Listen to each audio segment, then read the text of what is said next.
Bonsoir, bienvenue dans le 19-20 à la une de l'actualité corse de ce lundi 24 mai. Des inondations spectaculaires à Bonifacio.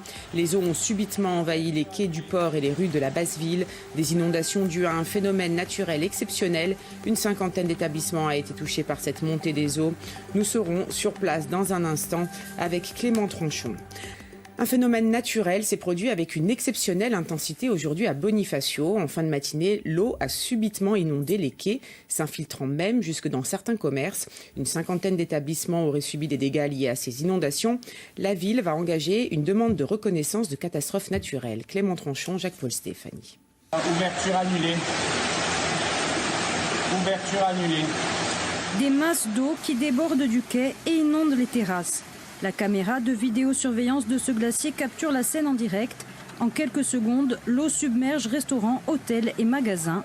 Conducteurs et touristes, plaisanciers sont surpris par la rapidité du phénomène. C'était assez impressionnant parce que l'eau est montée très rapidement. Moi j'étais sur le quai, je marchais, je suis arrivé là. Et l'eau est montée mais très vite, à ce niveau. Ce qui fait que tous les quais étaient complètement submergés. J'ai eu très peur parce que l'eau n'arrêtait pas de monter, j'ai eu très peur. C'est assez impressionnant quand même, alors que c'est arrivé à 11h, il y avait encore un peu de monde et c'est arrivé d'un seul coup en fait. On n'a pas eu le temps de réagir ou quoi que ce soit en fait. Sur le port, la cinquantaine de commerces qui venaient juste d'ouvrir ses portes après le confinement a subi d'importants dégâts. Pour l'heure, difficile d'expliquer exactement le phénomène climatique qui serait dû à plusieurs facteurs.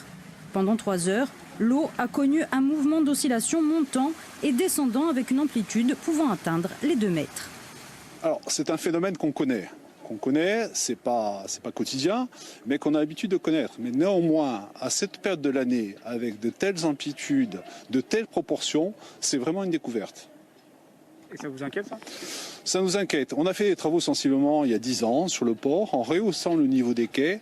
Et à partir de ce moment-là, on se sentait à l'abri de ce genre de phénomène. Le maire de Bonifacio a annoncé qu'il allait engager dès demain une procédure de reconnaissance d'état de catastrophe naturelle pour venir en aide aux commerçants sinistrés. Et rejoignons notre équipe à Bonifacio. Clément Tranchon, quelle est la situation ce soir? Cet épisode de marée exceptionnelle est-il toujours en cours? Vous le voyez Delphine, le calme il est revenu sur le port de Bonifacio. On a craint pendant un moment qu'il y ait une deuxième vague à 17h, à 18h ou à 19h, mais pour l'instant rien à l'horizon. Donc il semble qu'elle tenait probablement plus du principe de précaution que d'un réel risque. Ce qui est sûr, c'est que les dégâts, vous l'avez vu dans le sujet précédent, ils ont été considérables pour les commerçants du port de Bonifacio. De mémoire de Bonifacia, on n'avait pas vu quelque chose comme ça depuis 10 ans et la rénovation des quais. Et nous, tout l'après-midi, on a vu des commerçants tenter d'éponger leurs boutiques, de les protéger contre cette éventuelle deuxième vague dont je parlais. Maintenant, sur le port de Bonifacio, la circulation elle est interdite jusqu'à demain matin. Et ce qui est sûr, c'est qu'un épisode comme celui-ci, il appelle à une étude plus approfondie de ce phénomène qui est propre à Bonifacio, qui a été exceptionnel cette fois-ci, mais qui pourrait se reproduire. Un épisode méconnu, donc, dont l'étude pourrait permettre de mieux le prévoir et surtout de mieux le contrer à l'avenir. Merci beaucoup Clément et merci à Jacques-Paul Stéphanie qui vous accompagne.